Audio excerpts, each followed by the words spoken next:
Have you ever felt like something wasn't right, but everyone dismissed it? What this retired widow discovered behind closed doors will leave you speechless, but more importantly it will inspire you to act. It hurts, sir. Please help me. He turned slowly, scanning the sidewalk. There, nestled between the marble pillars of Reese Holdings' corporate tower and a steel trash bin, was a small, hunched figure, a little black girl, no more than 6. Crouched in a puddle of melting snow, her sweater hung off one shoulder, stained and ragged, and her jeans were torn across both knees. Her bare feet were purple and raw against the frozen pavement. Jonathan blinked. Her lips trembled, her left eye was swollen, blood dry and crusted stained her temple. One arm clutched her ribs and her other hand reached out just a few inches off the ground. Extended not with desperation, but with resignation. Security, his assistant barked, already pulling out her phone. We've got another one, another one. Jonathan's stomach turned, his voice emerged low like a growl. Don't touch her. The assistant stiffened. Sir, we can't just leave. I said don't touch her. The child coughed, a weak sharp sound like glass breaking. Then she spoke again, barely a whisper, but it sliced through the noise of the street like a blade. They made me eat from the floor. Jonathan blinked. The driver took a step closer. Eyes wide. Sir, did she say? They locked the fridge for 4 days. I ate toothpaste. Jonathan's knuckles whitened. They made me sleep in the closet. She added, voice brittle with the rats. He can for a man who spent his days commanding empires and manipulating global markets. He had never felt so small. Who did that to you? He asked quietly. Anna didn't answer at first. Then so low he barely heard her. She said they said I was born dirty. That's why Mama gave me away. His chest tightened, but then came the part that shattered him. Daddy, my new daddy. He came into the closet at night. He said if I screamed I'd never wake up. Jonathan froze. The silence stretched so long, even the wind seemed to still. She wasn't crying, not because she wasn't in pain, she'd cried all she could. And now there was nothing left. Jonathan's voice, when it came, was barely audible. Anna, who knows? No one, she said. No one believes the garbage kids. If you feel for Anna and her story touched your heart, give this video a like and let us know in the comments where you're watching from. Who knows, someone nearby might be watching too. Don't forget to subscribe for more powerful stories like this. His assistant was still talking into her phone, reciting pure protocols, corporate risks, legal disclaimers. Jonathan stood, his face stone cold. Cancel the meeting, sir. The Singapore. Cancel it. He turned back to Anna. Can you stand? She tried. Her knees buckled. He caught her, not cradling, just steadying. Her head drooped into his shoulder, and for the first time since his own daughter's funeral 7 years ago, Jonathan felt tears stain his eyes. We're going to fix this, he whispered. I don't want to go back, she muttered. Please. Not the lady with the long nails. Jonathan stiffened. He looked up at his assistant. Call my legal team now and get someone from the hospital.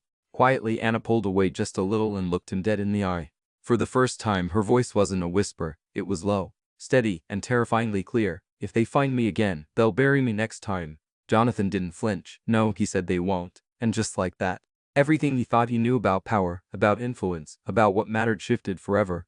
The hospital was only 12 blocks from Re Holdings, but for Jonathan, the drive felt endless. Anna lay curled beneath a fleece blanket in the back seat, eyes half closed, cheeks ashen. Every few minutes, her shoulders twitched, memories trying to claw their way out.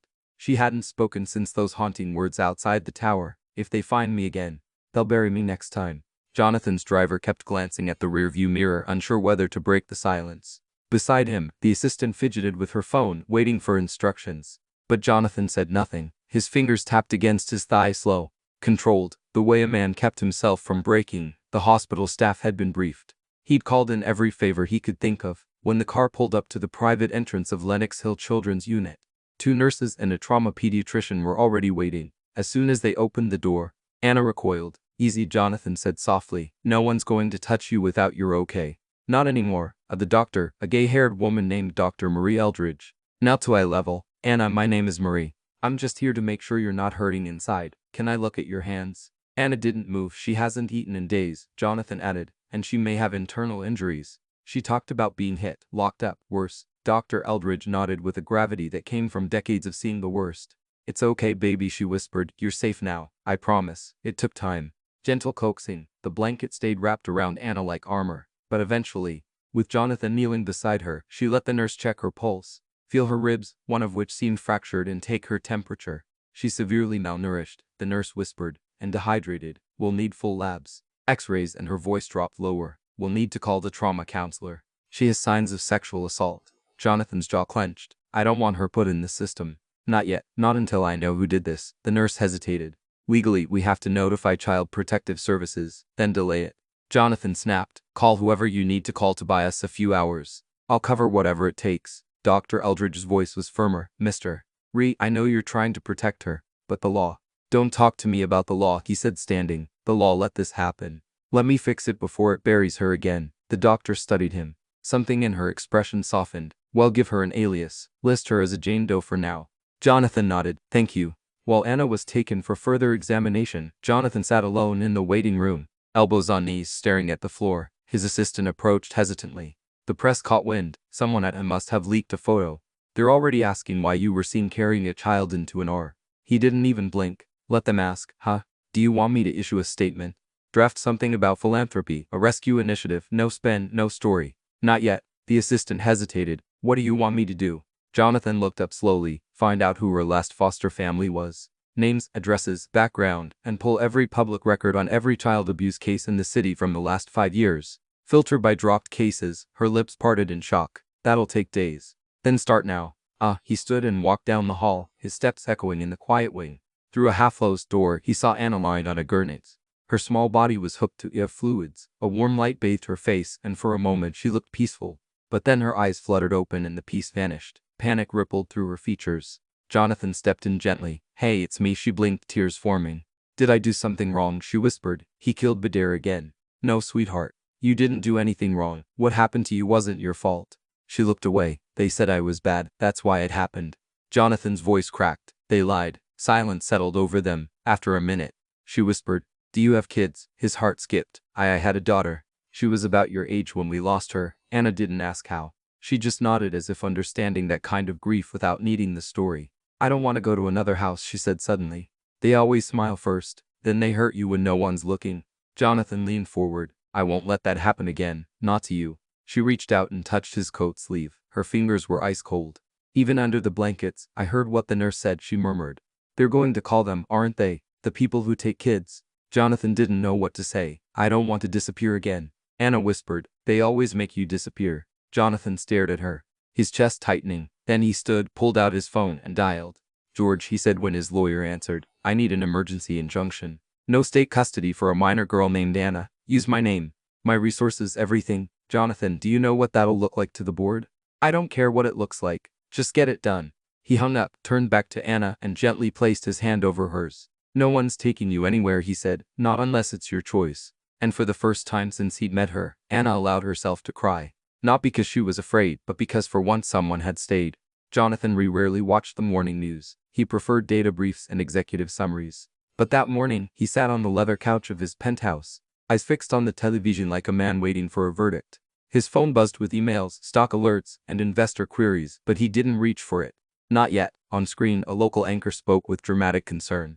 An unidentified child believed to be under 7 was brought to Lenox Hill Hospital late last night. Sources say the child appeared severely malnourished, injured, and may have been the victim of prolonged abuse. While the hospital has not released any names, photographs leaked by a passerby suggest the child was escorted by none other than Jonathan Ree, billionaire CEO of Ree Holdings. The image flashed. Jonathan kneeling beside Anna, wrapped in a fleece blanket. On the icy sidewalk, he sighed. A second anchor chimed in. Speculation is swirling online. Some say it's a pure stunt. Others wonder if Ree may have adopted the child. Still no confirmation from his office. Jonathan muted the screen. He leaned forward, elbows on his knees, rubbing his temples. The pressure was mounting. The board was already in panic mode, worried about optics and shareholder reactions. His assistant had texted twice asking if he wanted to release a statement. He didn't. He stood, buttoned his vest, and walked to the window. From his perch, 40 floors above the city, the world looked clean, controlled. But down there, in the alleys and shelters and darkened closets, it was something else entirely. Anna was still in the hospital. After a night of observation and trauma assessments, the doctors had agreed under pressure and some very large donations to hold off on notifying CPS. But time was short. Jonathan had bought hours, maybe a day. He needed more than time. He needed truth. He turned and picked up his phone. Janet, he said when his assistant answered, meet me at the office and bring me everything you found on Anna's past placements. Within an hour, they were seated in his office, glass walls drawn for privacy. Jonathan stared at the thin manila folder on the table. It looked too small to hold the weight of what that child had endured. 2 foster homes on record, Janet began, one in the Bronx, one in East Harlem. Both homes passed initial inspections. But there are discrepancies, defined discrepancies. In his second home, East Harlem neighbors filed 2 anonymous complaints about screaming and suspected neglect. But no formal charges were filed. The caseworker assigned to Anna closed the file after only 2 visits. Jonathan's brow furrowed. What happened to the caseworker? Transferred shortly after the report was closed. Cover-up possibly or indifference. Both are poison. Jonathan opened the file. Inside was a faded intake photo. Anna, 5 years old, staring into the camera with wide empty eyes. I want surveillance, he said. Cameras, street ams. Check the neighborhood.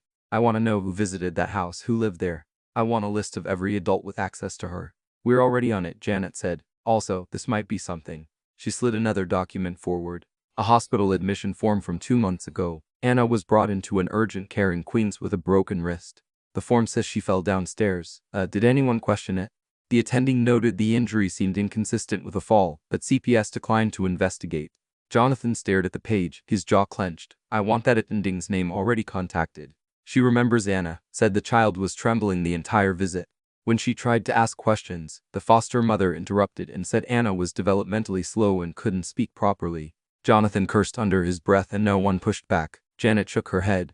The doctor filed a suspicion report. It went nowhere. A silence fell between them. Finally Janet spoke. You're doing the right thing, sir. But the system, this won't be easy. There are protections in place that shield abusers more than children.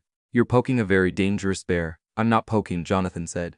I'm cutting its damn head off. Just then his phone buzzed. A text from Dr. Eldridge. She's awake. Asked for you. Jonathan grabbed his coat and stood. Tell legal to prep for a fight. And Janet, thank you. She nodded, watching him leave with a look that mingled admiration and concern.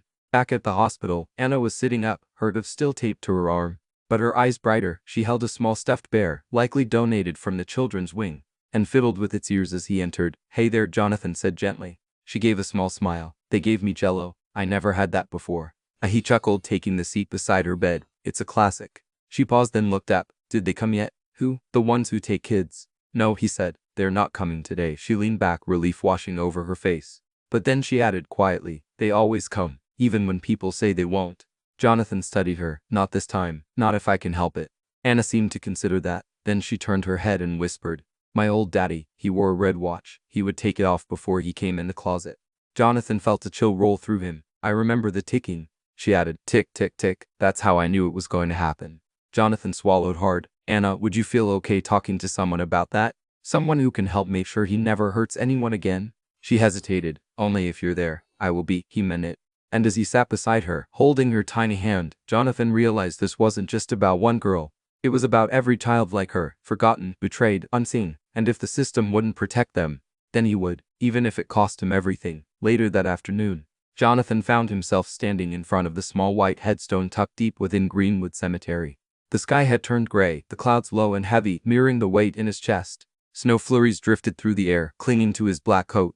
He wasn't here for closure. There was no such thing. He was here because he needed strength. And this was the only place he'd ever felt it break and rebuild him all at once. He looked down at the engraving. Claire redum-dum deeped our brightest light gone too soon. I met a little girl, Claire, he said quietly, kneeling before the grave. Her name's Anna. She's 6, just like you were. Oh, the silence answered him like it always did. She's been through hell, more than I can describe. She's hurt, scared and brave in ways I can't explain. He paused. She reminds me of you. He reached into his coat and pulled out a tiny red scarf. Claire's worn, soft from years of being folded in drawers. He couldn't bring himself to empty. He placed it on the headstone, letting the wind catch its edge. I didn't save you, he whispered, but maybe I can save her. He stood, shoulders squared, the resolve hardened in his spine. Whatever it took, money, power, reputation, he'd spend it all. Anna would not return to the darkness. By the time he returned to the hospital, dusk had begun to fall. The city glowed in amber street lights and distant sirens. In the children's wing, a nurse smiled softly as he approached. She's been asking for you. Mr. Ree drew a picture for you. Jonathan smiled faintly and knocked gently on Anna's door before stepping inside. Anna sat propped up with 2 pillows, a tray of untouched mashed potatoes and peas in front of her. Crayons and paper were scattered across the bed. She brightened when she saw him. I made you something. He walked closer, his eyes landing on the paper. A stick figure of a tall man with gray hair stood next to a smaller one with brown curls. Between them, a giant heart above it written in shaky letters. Me, Mr. J. Jonathan took the drawing like it was priceless. This is beautiful. I love it. You can keep it, she said. So you don't forget me. His chest tightened. I couldn't forget you if I tried. She giggled softly, then looked down. Did you go somewhere? He nodded. To see someone I love very much. Was she a little girl like me? Yes, he said, his voice low. She was everything. Anna reached out, placing her hand gently on his. Did someone hurt her, too? Jonathan hesitated, then shook his head. Number, she got very sick, and we couldn't stop it. I'm sorry, Anna whispered. Thank you, he said. They sat in silence for a moment, the weight of their shared pain wrapping around them like an old coat. A knock broke the stillness. It was Dr. Eldridge, clipboard in hand, expression unreadable. Mr. Ree, may I speak with you a moment? Jonathan nodded. I'll be right back. Anna, I'm outside in the hallway. Eldridge glanced around before speaking.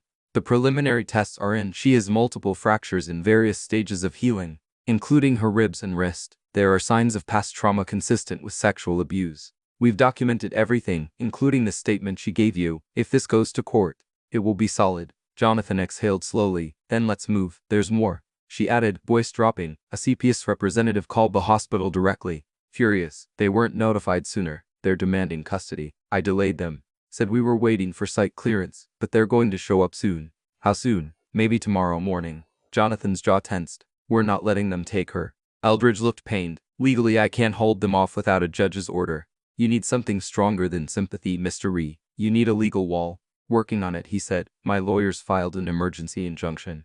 But I want to get ahead of them. She raised an eyebrow. What are you planning? He looked toward Anna's room. I'm going to find the people who did this to her, and I'm going to make sure the whole damn city hears about it.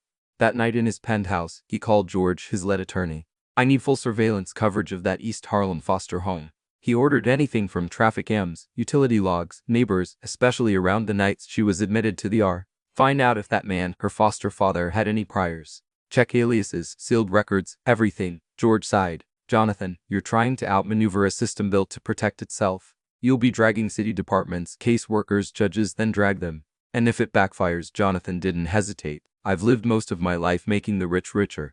This is the first thing that actually matters. George was silent for a moment, then understood. We'll push hard, but get ready for them to push back harder. As he ended the call, Jonathan walked to the floor-to-ceiling window again. The city glittered like a promise below. Somewhere in that sprawl, there were others like Anna, forgotten, hidden, written off. Not this time. He picked up Anna's drawing from the table, smoothing the paper as if it were gold leaf. Hang in there, kid, he murmured. Justice is coming. At exactly 7:12 a.m., Jonathan's phone vibrated on the nightstand. He barely slept. His thoughts had been spinning all night, replaying Anna's words, the ticking of a red watch, the closet, the silence she'd been forced to live in. A message came from George. We found something. Meet me at 1842 Claremont Avenue. Bring your ID.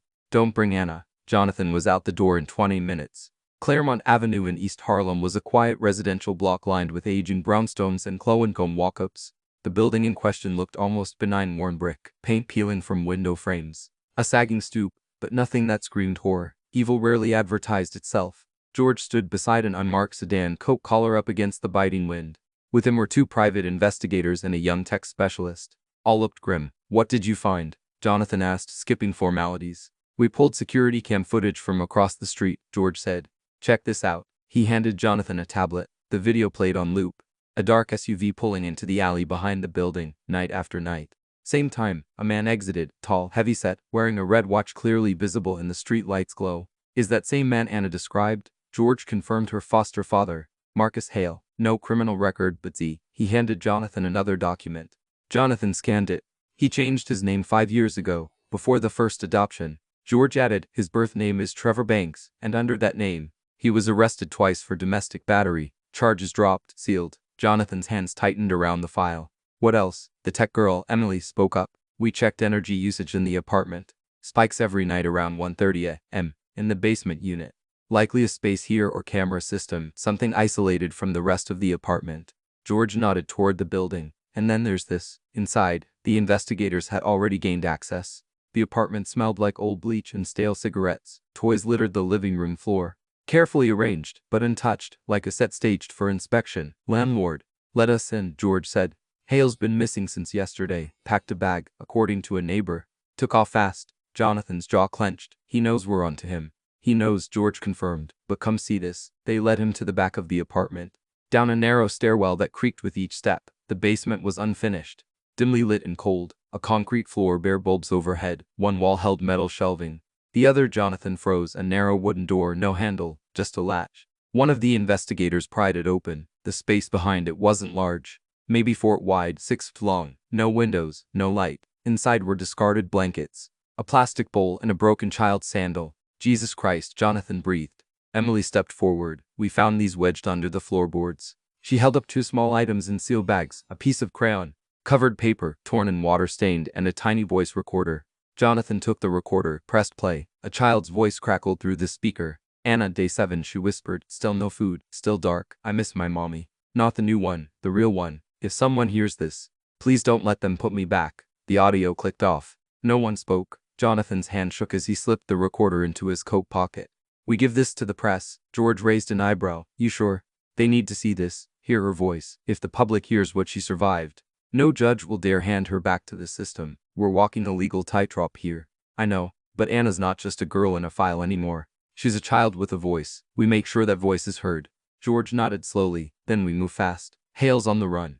But we've put out feelers. Private security, bounty contacts. He'll surface. As they exited the building, Jonathan paused at the top of the stairs. He turned and looked back at the darkness beneath the floorboards. At the silence, still living there. Burn that closet to the ground. He said to George, metaphorically or not, I don't care.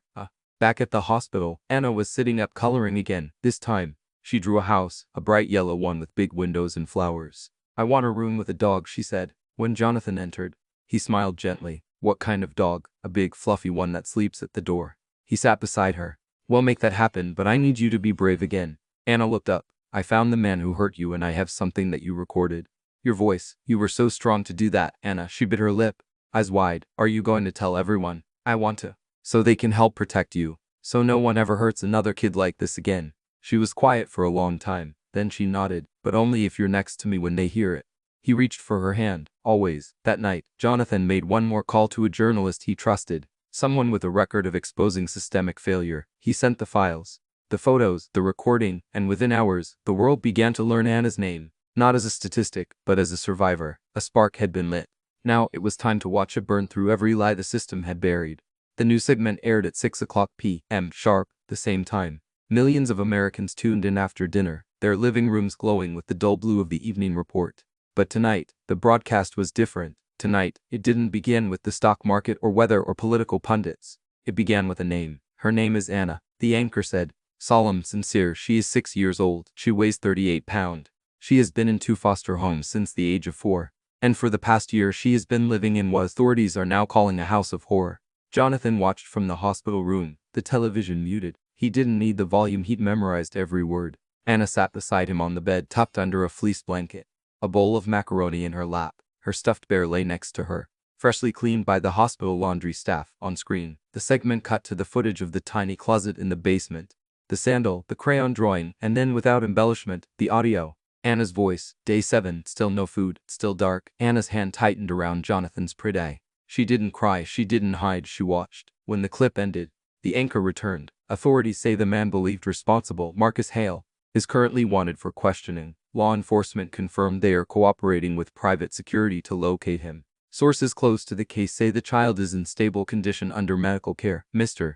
Jonathan Reed, CEO of Reed Holdings, has filed for temporary guardianship. The camera cut to a grainy still, Jonathan carrying Anna in his arms. The image rippled across the country in minutes. By 6:15, Jonathan's office phone was flooded with messages. EOs, activists, strangers. By 6:30, his email inbox had over 4,000 unread messages. Some offered help, others demanded answers, a few expressed rage. But it was the silence from the state that bothered him most. No call from Child Protective Services, no public response from the agency, just silence. It meant they were scared or planning. At 7:02 p.m., Jonathan received a text from George. We have a problem. Meet me at your office. Urgently, he turned to Anna. I have to go for a little bit. Just a few hours. She looked up. Will you come back before bedtime? Always. She nodded and handed him the bear. Take him so you're not alone. Jonathan smiled and slipped the toy into his coat pocket. He'll keep me safe. When he arrived at Reese Holdings, George was already waiting in the conference room. Pacing. They're filing an emergency override, he said as soon as Jonathan entered CPS. Claiming you used your influence to interfere with state custody. They're arguing that media exposure constitutes coercion and endangerment. Jonathan laughed dryly. They're saying I endangered her. They're saying your presence compromises objectivity. They're petitioning for an emergency removal order tonight. A silence fell between them. Jonathan exhaled, eyes narrowing. Let them try. I already filed an emergency response with the judge on duty, George added, but we need to move faster. If we wait, they'll drag her back into the system before we can stop it. What do you need from me? A press conference, now on your terms. Show the public what this fight really looks like. We expose their tactics before they twist the story. Jonathan nodded slowly. Then let's give them the truth. 30 minutes later, he stood at the podium in the Reese Holdings media room. Cameras blinked red, lights burned hot against his skin. Good evening, he began. My name is Jonathan Rhee. I'm not here tonight as a CEO or a businessman. I'm here as a man who saw a child asking for help and chose not to walk away. He paused. His voice stayed calm, clear. For the past several days, I've cared for a girl named Anna, a 6-year-old survivor of systemic abuse, neglect, and unspeakable cruelty. She was locked in a basement closet, starved, beaten, and worse. She cried out for help many times before. No one answered. A murmur rippled through the crowd. I did not rescue Anna to exploit her. I did not save her for a headline. I did it because she needed someone who wouldn't flinch when it got hard. And I will not hand her back to the same broken system that failed her. He leaned forward slightly. Tonight, Child Protective Services is attempting to remove her from care again. They say I am interfering. They say I am compromising the process. He let the silence hang. Maybe I am, but I would rather be accused of caring too much than standing by while this country forgets another little girl who fell through the cracks. The room was dead silent. Then came the final blow. In my hand, he said, lifting a folder. 34 names, children from this city. Boys and girls who suffered in the same foster home Anna was placed in. Children who reported abuse, children who were ignored. He held up a photo. A boy with bruises on his face. Another drawing. A hospital intake form. I'm not just fighting for Anna. I'm fighting for every single one of them. He stepped back from the podium. Reporters began shouting questions. Cameras flashed. But Jonathan had said what he needed to say. He walked off the stage and into the hallway. Heart pounding, George caught up to him. It's going viral already. Twitter, Facebook, local news sites. The CPS office just shut down their comment lines. Jonathan nodded. Good. Let them sweat. Back at the hospital. Anna was asleep when he returned. The bear was tucked under her chin. A nurse had dimmed the lights, a soft lullaby playing faintly from a speaker. Jonathan sat beside her, lowering himself into the chair like a man who had climbed a mountain in one day. He took the bear back, rested it in his lap, and watched her breathe. You're safe, he whispered, and for the first time since Claire's funeral, Jonathan Rhee allowed himself to believe it, not just for Anna, but for something bigger, something that might finally truly change. Night had barely fallen when Jonathan returned to the hospital, his coat heavy with the chill of Manhattan-Denzian winter. The air inside felt warmer, softer like hope. Anna remained asleep in her bed, clutching her bear even tighter, but hope wasn't all that weighed on him now. His phone vibrated relentlessly. Notifications, messages from civil rights lawyers volunteering help, celebrities offering support, ordinary citizens outraged. A flurry of social media posts turned Anna's story into a viral wave of sympathy and fury. Yet, beneath the public emotion lurked another force, darker. George's text had been urgent. Hearing tomorrow morning at 9 o'clock a.m. Judge Harrison, they're coming. Jonathan took a breath and sat beside Anna, brushing a lock of hair from her forehead. He felt like he'd been both frozen and ignited. Quietly, he whispered, "We're ready." At home later that night, Jonathan and George reviewed documents by lamplight. A stack of filings from CPS attorneys claimed Jonathan had unlawfully influenced the case, abused his power, and undermined due process. They were asking the court for an emergency override to strip Jonathan of guardianship and return Anna to state custody before dawn.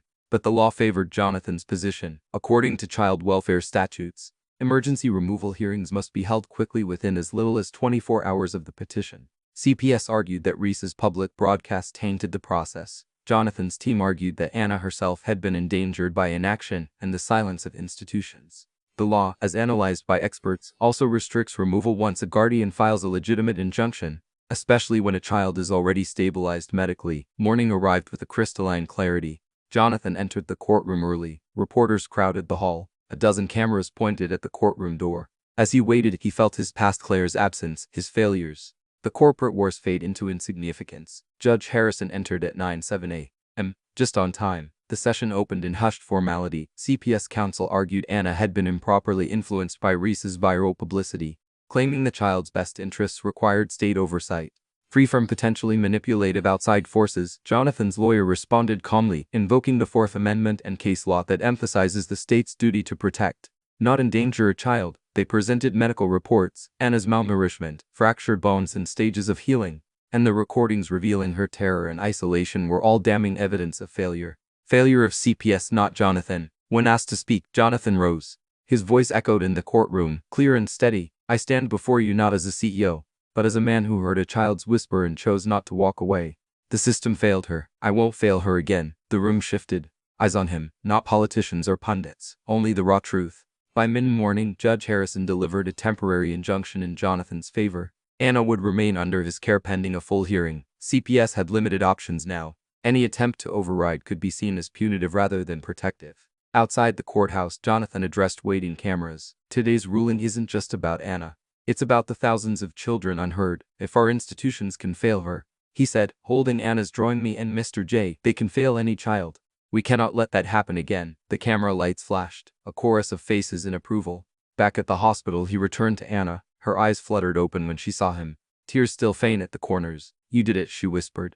He smiled, wiping her cheek. We did it together. Anna reached up and poked his nose. You're my hero. We're just two people who care, he said, voice thick. Now, would you like that dog? Her grin lit the room. Outside, the uproar he'd anticipated had already begun. CPS spokespeople promising reforms, district attorneys opening internal investigations, city council members proposing a new bill inspired by Anna's story aimed at closing gaps in foster care oversight. Jonathan sat back, the roar of the world filtering in. For once, the fight wasn't about money or boardrooms. It was about voices, justice, and a quiet girl who dared to whisper. And now, the silence would never be ignored again. The next few days unfolded like a tide pulling in both danger and destiny. Anna remained in the hospital surrounded by cautious kindness, a therapist who sang old gospel hymns softly as she worked, nurses who wore their smiles like armor against despair, and Jonathan who never let a single night pass without sitting beside her until she drifted to sleep. Outside, the media had given her a name, the Whisper Girl, a moniker that struck Jonathan like lightning every time he heard it. It made her sound like a ghost, something fragile and half gone. But Anna wasn't a ghost. She was alive, laughing more often now, asking questions, drawing stories where wolves were scared of little girls and closets had doors that only opened to the sun. And she was remembering more. It started with colors. The light in the closet was red, like blood, she told the trauma counselor. Then came smells. He wore something that made my nose burn like paint. And finally, a name. Not just Daddy Marcus, as she'd called her abuser before, but Mr. Banks, the name from the sealed records George had uncovered. She must have overheard it, Jonathan said in a meeting with George and the therapist, and buried it the way she did everything else. It's a bedroom, George said. We're close. Anna sat outside the room with her coloring book while the adults conspired on her behalf. She didn't know about court dates or warrants. She didn't care about politics or public perception. What she cared about was the new dog Jonathan had promised her and whether she'd get to name it. Later that afternoon, Jonathan took her on a field trip. The security was discreet but tight. 2 guards shadowed them, one in the lobby and another outside the building. But inside the animal shelter on 92nd Street, Anna didn't notice anything except the row of eager wagging tails. Which one looks brave to you? Jonathan asked as she walked down the row of kennels. Anna paused in front of a big shaggy mutt with a crooked tail and mismatched eyes. He looked like he'd seen 1,000 storms and survived every single one. This one, she whispered. Jonathan crouched beside her. He's old. Anna looked up. Old dogs need love too, the shelter volunteer smiled. His name's Copper. He's gentle and house-trained. Jonathan nodded. We'll take him. The next morning, the headlines had changed, not just about Anna but about systemic accountability. The mayor announced a task force to re-evaluate CPS oversight. Whistleblowers from inside the system began coming forward. One, a former caseworker named Denise Lowe, confessed that she'd flagged Marcus Hale multiple times, but her reports had been buried. I was told to stop asking questions, she said during a local television interview, that the foster homes were overloaded and to be grateful we had bodies to place kids with.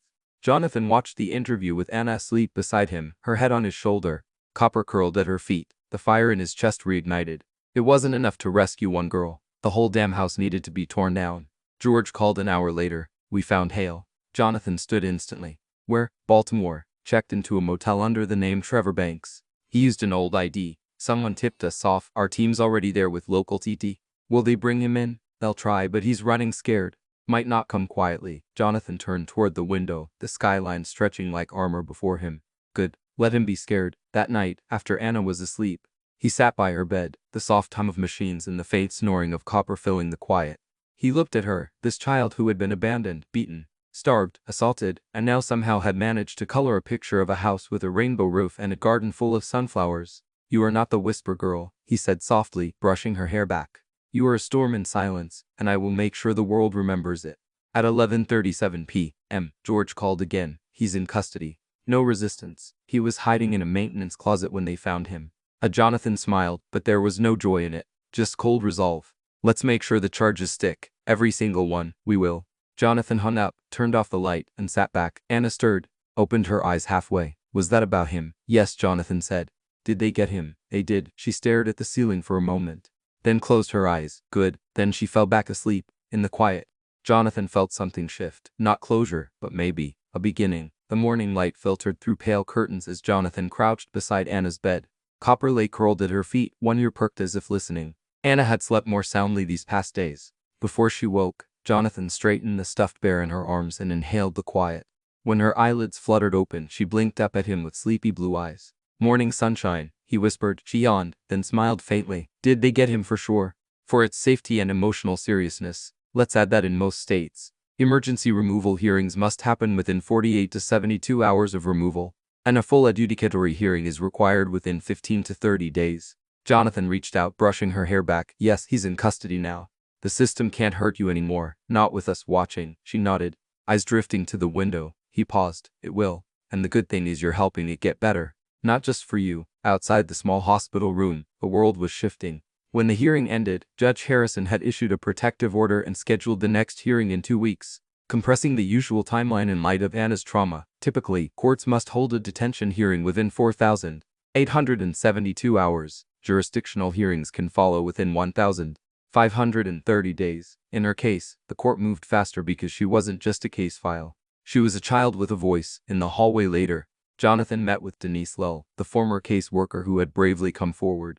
Her eyes were red, her composure raw. I should have kept pushing, she said, but I was told. Family preservation placement quotas. If I gave everyone safe homes, CPS wouldn't look incompetent. Jonathan held her gaze. You're doing it now. Her shoulders shifted. What can I do? He turned. Help us reform the system. Talk. Be loud. That afternoon, Anna's therapist invited Jonathan to sit in on a session. Anna, armed with crayons and coloring sheets, was asked to draw her safe house. She drew heavy walls but with open windows and a dog sleeping beside the door, clearly Copper again now named. Then she colored a heart, scribbling inside it justice. Jonathan met her gaze and she nodded. In the evening over takeout in his penthouse, Jonathan showed Denise the latest draft of legislation he was helping fund. Anna's Voice Act, modeled partly on recently proposed reforms like New York's Kairos law. It would mandate swift hearings, child safety evaluations before granting custody or visitation, and independent advocacy for children. Denise leaned forward. It's more than bills. It means they have to listen. Exactly, Jonathan said quietly. No child should be forced to disappear into the system's silence. Anna, dressed in pajamas identical to those her mother might have picked out years ago, fell asleep peacefully as Jonathan tucked her in. He paused at the door, pausing before the bear she'd drawn him earlier lay on the bed. Outside, city life pulsed. Emergency vans, news drones, community members rallying. CPS released a statement acknowledging the failures and pledging an internal review. Activists rallied behind the proposed law. Journalists hailed the Whisper Girl as both survivor and catalyst. Jonathan knew the fight wasn't over. There would be hearings, wrangling, resistance, but Anna had staked her claim and millions had started to listen. He slipped away into the night, determination in his heart, because now justice wasn't just his mission.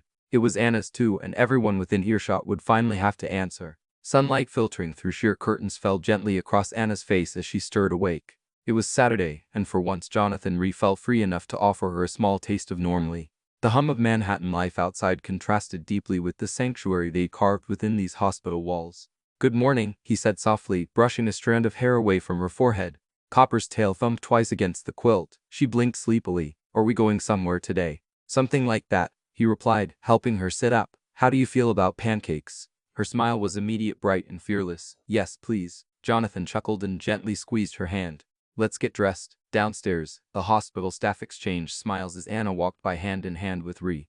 Copper padded loyally behind them. Today's project, a visit to a local church serving free breakfast to community kids. He wanted Anna to feel the pulse of kindness that sustained neighborhoods, not just courtrooms. She deserved to know she belonged. The church's doors opened wide, filled with the aroma of griddle and syrup. Volunteers welcomed them, offering hugs and waffles shaped like hearts. Because we care, one woman said, placing a plate before Anna. The congregation, an intergenerational circle of older black and white parishioners, nodded in greeting. Anna responded with shy nods and muffled thank yous, slowly unwrapping her heart-shaped treat. At a table nearby, Denise Lowe sat with a cup of coffee and local news clippings about the proposed Anna's Voice Act community support soaring. She waved them over. Come sit with me, she offered. This place has been a lighthouse the past few days. Jonathan and Anna settled beside her. A gray-haired church elder, Mr. Harris, leaned over. Blessed you found this angel, he said softly. In our town we look out for each other. Anna quietly munched her pancake. Later, after finishing, she smiled up at Jonathan. This place feels warm, she said, like sunshine on my skin. He smiled back, warmth blooming in his chest. After breakfast, Denise stood and raised her voice gently. Everyone meet your newest neighbor, she announced. This is Anna, and thanks to all of you. Her voice is rising, the room filled with applause, soft but sincere. Community leaders approached Jonathan afterward, offering resources, a place for Anna if she needed a temporary foster-like environment once cleared. Therapy referrals rooted in trauma, informed care, even local musicians offering low-lobby concerts. A teen offering piano lessons, an older woman offering to teach knitting so Anna could make blankets warmed by love. Jonathan's heart swelled. This wasn't just goodwill, it was belief, people believing Anna belonged in their world, in their hearts. As they walked home, Anna held Copper's leash and chatted about planting sunflowers like in my drawing. She asked Jonathan what a guardian does. He knelt at her eye level.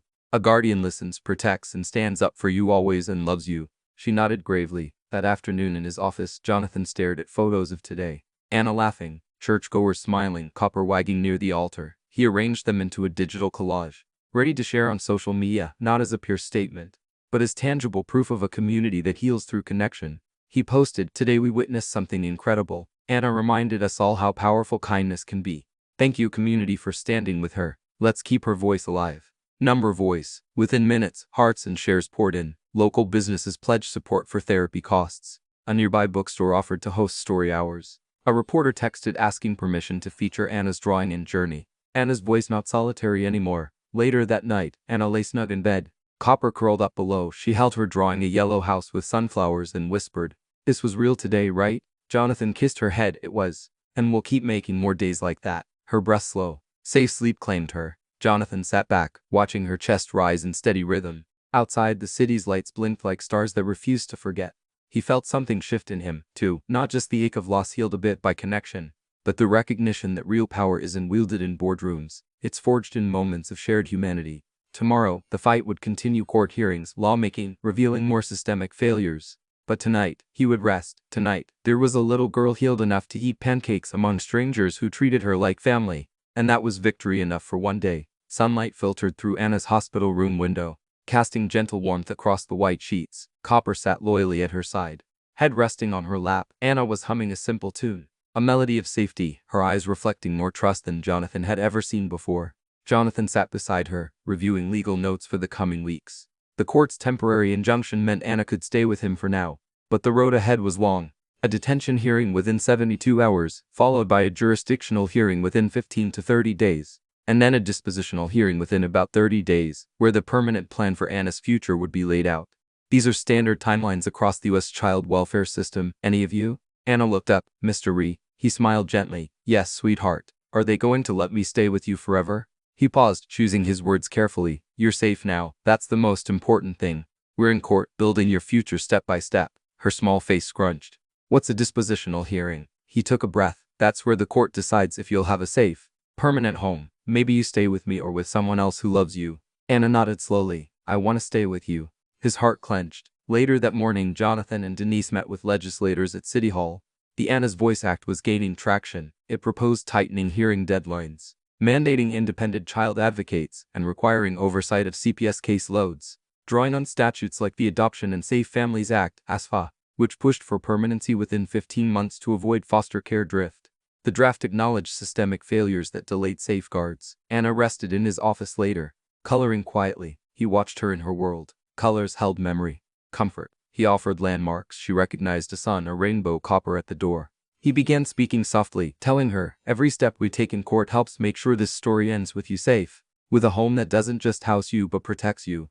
Later, Jonathan stood outside CPS headquarters with Denise and other advocates. Mia had swarmed the building, reporters lining the sidewalk, community members holding signs reading, "Justice for Anna," and "No more silence." It felt surreal, from that vulnerable whisper on the sidewalk to a movement for legislative change. A former foster youth, now an activist, spoke publicly. Kids like Anna often disappear when abuse threatens them. We're here to fight so no one else remains unheard. Denise added, we're building more than one safe place. We're building a system where children like Anna don't just survive, but thrive. Evening came and Jonathan returned to the hospital. Anna was watching cartoons. Copper wagged when he walked in. How many more hearings? She asked. Turning to him, he paused. A few big ones coming up. But he knelt and hugged her gently. No matter what happens, I made you a promise. I won't let you disappear again. Anna smiled, then whispered, "Thank you for hearing me." He held her, letting that small truth settle in both their hearts. Outside, the city pulsed. But inside that room, a foundation was being built, not just for a child, but for change, for a broken system slowly answering a whisper. Morning light filtered through the ward's curtains, illuminating Anna's gentle breathing and Copper's content snoozing at her feet. Jonathan gently shifted her quilt, careful not to wake her from a night of peaceful rest. Her healing had become a delicate journey, one measured not just in physical scars fading, but in trust gradually returning, heartbeat by heartbeat. He carried a stack of legal briefs to his desk in the adjoining office. The court had scheduled their jurisdictional hearing for 2 days from now. It was the moment when the court formally determines Anna's legal status, whether she remains in his guardianship pending a permanent plan. Under the Adoption and Safe Families Act, ASFA, courts must push toward permanency within strict timelines, usually 15 of the past 22 months in care-triggering proceedings, and hold permanency hearings every 12 months, unless exceptions apply. But for Anna, every day had felt like time stolen, each moment heightened in urgency. Jonathan was determined that her future would not hinge on bureaucratic clocks. He had asked George to prepare a motion reflecting her trauma, her resilience, and the moral imperative to protect her from further harm. At midday, Denise Lowell arrived early with fresh optimism. "The committee met yesterday," she announced, sweeping legal pads and folder of letters onto his desk. "Support is building, sponsors from both parties signed on. Lawmakers are seeing this as more than just policy, it's humanity." Jonathan looked up, meeting her steady gaze. "Then let's do our part to keep it human." Denise pulled out a letter from a group of foster parents. They'd seen the story and pledged to stand as mentors for Anna, to offer her milestones, 4th of July barbecues, family dinners, summer camps. They want to show her what home can feel like before it becomes official. He nodded, deeply moved. That's exactly what she needs. A late afternoon found him walking through a local legal clinic, a community initiative now helping parents at risk of separation, ensuring they had access to rehabilitation or support to reduce entries into foster care. He paused at a bulletin board where pictures of children and their adoptive families were posted, grins wide, arms wrapped around forever homes. Beneath each photograph was a caption: "We found each other eventually." He added Anna's drawing to the board. Her yellow house with sunflowers so other children could know they too deserved that kind of bright promise. Evening came with a quiet serenity. Anna sat beside him as he reviewed case notes. She fiddled with Copper's ears, whispering thoughts about school, friends, and whether she could someday plant real sunflowers in his garden. He paused. "There's something I want to read you," he said. He held up a packet, the judge's proposed ruling. It acknowledged her ongoing trauma, recommended a full psychological assessment, and tentatively set a path for guardianship contingent on her wishes when she's older. It leaned toward a permanency plan with him, not adoption today, but a bond cemented in love and legality. Anna studied his face. "That means me and you," he smiled, swallowing back tears. "It means you belong here legally, permanently, because you deserve safety." Her small hand found his warm and steady. "I want that." "Well," he squeezed gently, "I know." That night after Anna drifted to sleep, he stared out at the glittering city. In a few days they would stand in court again, not as strangers, but as two souls tightly bound by justice and trust. He whispered into the stillness, "Let this be the chapter where she finds home." And in that whisper, the promise of permanence rang louder than any legal mandate. Morning entered Anna's room like a gentle promise. Copper stirred at the foot of her bed, and Anna blinked awake. Jonathan was already there, reviewing a stack of court documents. Today was the dispositional hearing, the day the court begins shaping Anna's long-term future. In many jurisdictions, this hearing follows the jurisdictional hearing within 30 days and determines case planning, whether the child is returned to a parent, placed in foster care, or under guardianship. Anna yawned and shifted. "Is today the big day?" Jonathan smiled, gathering his composure. "Yes, but whatever happens, I've got you." Later in the courthouse, the halls were buzzing. Journalists waited, community members wearing pins that read Anna's voice stood in solidarity, and attorneys scrambled over notes. Jonathan sat before Judge Harrison with George to his right and Denise just behind. CPS representatives delivered their case. They acknowledged past failures and argued that a permanency plan with Jonathan, who had shown stability, care, and devotion itself, offered a safe path forward. The system contributed to Anna's trauma, they conceded, but today her best chance lay in a supportive, enduring home. Jonathan's attorney presented a detailed report. Anna's medical condition was stabilizing. Her psychological assessments indicated growing trust and resilience, and community support, including the church, the foster mentors, and advocacy groups confirmed a network strong enough to raise a child properly. Attached was Anna's drawing of the yellow house and the sunflowers, her vision of home. Judge Harrison listened intently. At one point, he looked directly at Anna, who sat quietly clutching Copper's leash. When it was Jonathan's moment, He rose. His voice was calm but filled with emotion. Your Honor, this isn't just a legal guardianship request. It's a commitment. I know the timelines. The statutes, for instance, HASAVA pushes for permanency within specified months and urges termination of parental rights when a child remains in care for 15 of the last 22 months. But those are frameworks for a broken system. Anna is not a risk to me. She is my responsibility. She already belongs here. I beg you, let her remain where she is safe, loved, and heard. Every word was deliberate. Every beat carried the weight of a vow. After brief deliberation, Judge Harrison spoke. I am persuaded. The court grants Jonathan re-guardianship of Anna. Further review hearings will occur semi-annually to monitor her well-being, but this court finds no compelling reason to separate her from a home built on love and commitment. A hush lifted. Denise exhaled. Jonathan collected himself, his chest tight.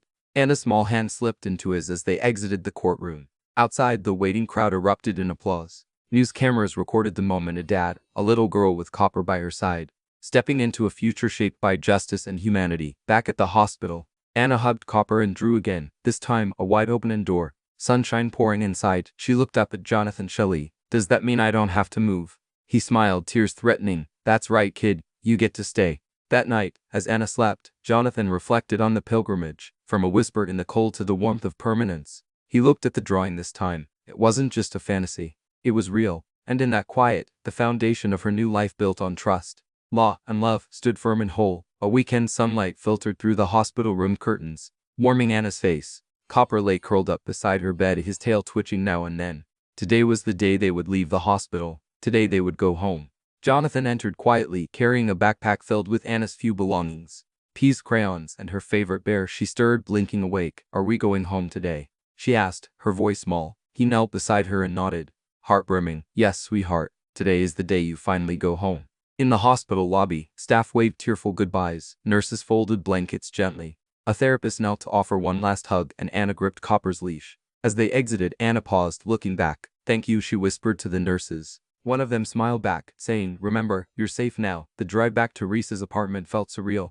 Anna sat in the passenger seat, clutching Copper's leash. Outside the window, Manhattan streets past brownstones, corner markets, people bundled against winter's chill. No boardrooms, no reporters, just the city breathing around them. Jonathan pulled up in front of a modest but warmly lit townhome in a quiet neighborhood near the church they'd visited. He unlocked the door and held it open for Anna. Welcome home, he said gently. Anna stepped inside, her eyes wide. The living room was cozy, plush couch, bookshelves, a fireplace with a mantel already decorated with her drawing of the yellow house. Copper sniffed around, then sat down on the rug, looking content. Warmth radiated through the room, and for the first time, home felt like more than a place. Jonathan guided her to the kitchen. Want a snack? He offered hot cocoa and a plate of freshly baked sugar cookies. Copper wagged expectantly. Anna nodded and chose 2 cookies, one for her and one for him. She crunched thoughtfully, looking around. It smells like Christmas, she said. Jonathan smiled. That's because this is your place now. He gestured to walls adorned with pictures. The community breakfast photo, a few photos of Anna's drawings, and a family photo with Joseph, the church elder, smiling warmly beside them. They moved to the living room and Anna curled up on the couch with Copper by her side. Jonathan sat next to her. Do you want to explore your room? He asked. She nodded, eyes sparkling. He led her up the stairs to a small room painted in soft yellow. A bed waited, covered with blankets she had chosen at the hospital, soft with sunflowers embroidered along the edge. A small bookshelf held her coloring supplies and sunshine poured in through a window painted with a mural of sunflowers. Anna turned and hugged him. I love it. He kissed her forehead. Glad you do. That evening, community volunteer Mrs. Harris, who'd hosted the breakfast, arrived at the door with a warm pot of soup and a casserole. Just thought you might not feel like cooking tonight, she said, smiling. Welcome home, dear. Anna helped carry dishes and even set the table. They ate by lamplight, the soft glow reflecting in her eyes. Between bites, she said, I had a dream last night. I was planting flowers and they all grew so tall. Jonathan reached across the table. That's a very good dream. Later, Anna climbed into her new bed with Copper curled beside her. She clutched her bear and whispered, thank you for giving me a home. Jonathan watched from the doorway, voice choking softly. There's nothing I'd want more than that. He shut the door and stood in the hallway, listening to the quiet hum of the home. No monitors, no hospital bustle, just warmth and breaths of the familiar. He allowed himself a moment of peace, knowing this was more than a victory in court. This was the promise kept. Tomorrow, life would continue. Therapy, school enrollment, court check-ins, but tonight was simply home. A little girl safe in a room she chose, wrapped in love she deserved. And that was worth every battle. A pale morning sun peeked through the thin curtains in Anna's bedroom. The house was quiet. Copper lay at the foot of her bed, And for once, Jonathan didn't rush in. He watched Anna sleep, her breathing slow and peaceful. No monitors, no hospital hum, just home. He stirred her gently. "Hey, sweetheart," he whispered. Her eyes fluttered open. "Good morning," she murmured. "Today we have a hearing," he said, touching her hand softly. Her smile was small but bright. "Then it's almost forever." "Almost," he promised. Another step later, they arrived at the courthouse. The pathway lined with signs. Anna's Voice Act banners fluttered alongside local families who'd rallied for reform. A group of children survivors like Anna stood nearby, holding hands, their faces a mixture of hope and curiosity. Inside, George and the legal team positioned themselves. Judge Harrison entered and called the session to order. Today's hearing would double as a permanency review, a required court check-in, typically scheduled every 6 months following the dispositional hearing, but in special cases expedited to assess the child's living situation, well-being and path forward. First, CPS presented a concise update. Anna had safe, stable housing, community support systems were active, therapy had been meaningful, school placement arranged. They acknowledged Jonathan's guardianship served her best interests now. The tone was humbler than before. They'd learned. Anna colored quietly beside him, her book filled with sunflowers and open doors. Then Denise, speaking as an advocate, added testimony. "This home isn't just safe, it's thriving." Anna's voice guides her choices. That's the bedrock of permanency. When Jonathan stood to speak, his voice was quieter than before, but no less powerful. "Today is not a conclusion but a confirmation," he said. "Anna deserves to grow uprooted, not subject to fleeting systems. She deserves every chance to bloom." After a brief deliberation, Judge Harrison delivered his ruling. Anna would remain in Jonathan's guardianship with scheduled 6-month reviews for the next year. Sufficient grounds existed to chart a path to legal adoption when appropriate, and all parties agreed to support Audrey as she flourished. Back on the courthouse steps, reporters asked questions, but Anna tugged Jonathan's sleeve. "Now can we go home and plant my sunflowers?" she asked. He lifted her onto his shoulders. "Absolutely." They returned home through city streets alive with community spirit, neighbors waving, children calling out. At home, they stepped into the garden, fresh soil laid, seeds ready. Anna knelt, Copper sniffing near, and began planting sunflower seeds. With each scoop of dirt and seed dropped, she whispered, "Here we grow." Jonathan stood beside her, feeling the entire world shift beneath his feet. Anna's whispers had become roots deep, lasting, and steady. In her new home, her life, her permanence, she was finally safe, and for that, everything had been worth fighting for. Morning sunlight streamed into the garden, where tiny sunflower sprouts had begun to signal life. Anna crouched, gloved hands gently patting soil around the fragile green shoots. Copper sniffed nearby, tail wagging with soft conviction. The air smelled of fresh earth and promise. Jonathan stood on the porch, coffee in hand and heart quiet with awe. He watched Anna, so small and yet so grounded now, placing her trust in seeds and sunshine.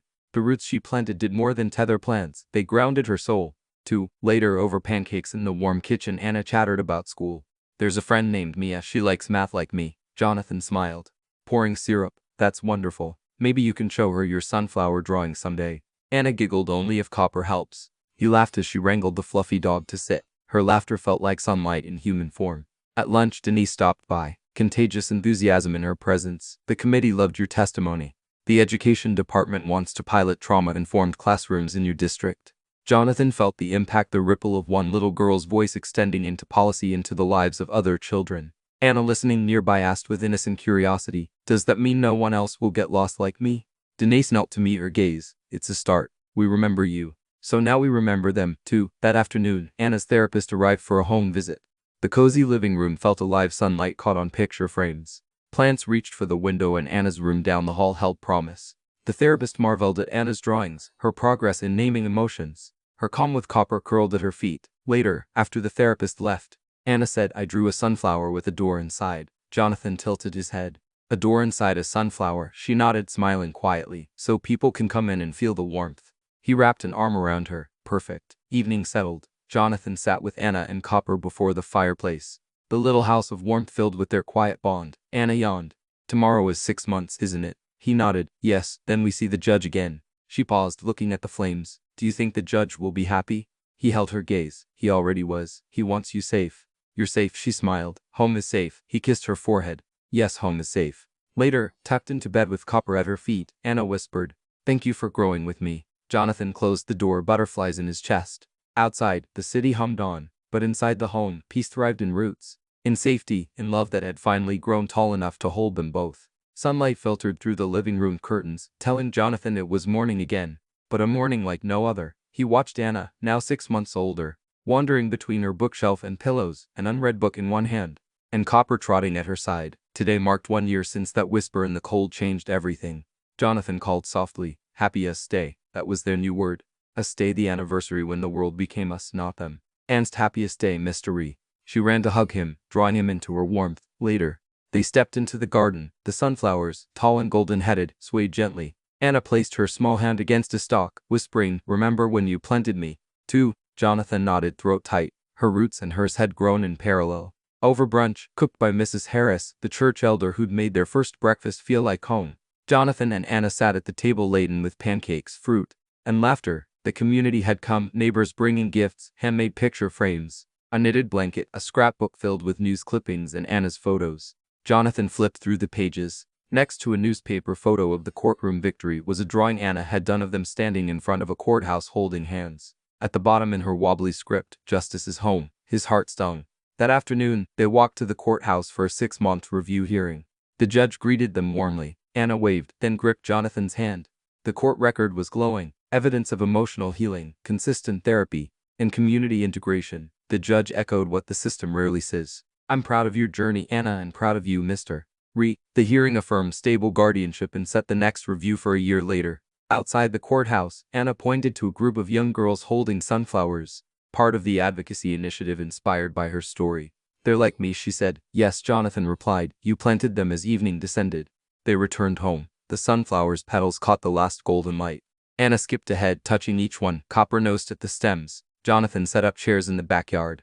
Together with Denise, Mrs. Harris, and a handful of friends, they lit candles on a small cake baked by Anna herself, sunflower seeds on top. Anna blew them out, eyes shining. She whispered, "Make a wish." Jonathan leaned in. "My wish is that every child in need finds a home as safe and loving as yours." She hugged him. "Mine is the same." That night, tucked into bed, Anna slept with Copper curled beside her, a sunflower drawing pinned above her bed. Jonathan stood in her doorway watching. The house was quiet, but alive with story and safety. Today, permanence wasn't just a legal word, it was full of breath, laughter, growth, love, and that forever was already underway. Anna awoke to the gentle chime of wind chimes hanging by her window. The golden sunflowers stood tall outside, their heads turned to the light. Today marked the first full year since Jonathan had heard Anna's whisper. "It hurts, sir. Please help me on that freezing sidewalk." What started as a single breath of vulnerability had become something far greater. Her voice becoming a legacy, she padded into the living room where Jonathan awaited, pouring warm milk into 2 mugs. Copper bounded in 2, excitement lighting up his 4. Anna grinned and planted both hands on Jonathan's knees. "Happy SA anniversary," she beamed. Jonathan leaned down, kissing her forehead gently. "Happy SA, Anna." His voice, steady but full of emotion, carried all they had endured and all they had built together. They stepped into the garden where volunteers had decorated the sunflower patch with tiny ribbons and handwritten notes. "You are seen, you are heard." Neighbors gathered, children from church and school, lending sweet voices to a spontaneous choir singing, "Here Comes the Sunday." Anna stood at the center, Copper by her side, her sunlight. After the song, a local reporter approached, not for headlines, but to celebrate. "Anna, how does it feel to see all of this?" She paused, thoughtful. "I feel our whisper is loud now." Back indoors, they hosted a gathering. Denise, Mrs. Harris, legal advocates, and compassionate families who had rallied for reform. The table overflowed with fresh fruit, scones, and laughter. Jonathan raised a toast. "To Anna, our reminder that even the quietest whisper can shift the world." Enders. Everyone clapped, some teary, all resolute. Later, Jonathan took Anna upstairs to her room where she climbed into bed. Clutching her bear and Copper curled at the footboard, he sat beside her. "Tomorrow's the law vote," he said, referring to the Anna's Voice Act that had passed unanimously in committee and now faced a full legislative vote. Anna nodded, eyes heavy with sleep. "Will it help other kids?" "Yes," he promised. "It ensures no whisper like yours ever fades into silence again." May, she gave a small nod, eyes closing. "Good night, my brave girl," he whispered. He stood looking at the drawing above her bed, the yellow house, sunflowers, and the open door now stained with sunlight. Today that symbol was no longer just art, it was a movement. Outside, city lights blinked, but inside peace reigned. A child had spoken. A man had answered, and now, their shared legacy, justice, permanence, hope would echo across countless futures. Humanity had listened, and in that the whisper had become home. The story of Anna and Jonathan teaches us a profound lesson. Even the faintest cry for help when heard with compassion can spark life, altering change. It reminds us that justice is not found only in courtrooms, but in everyday acts of courage, empathy, and steadfast love. It calls on us to listen more deeply, act more bravely, and believe that healing is possible when community, kindness, and unwavering belief in a child's worth come together. Through one whisper, a home was built.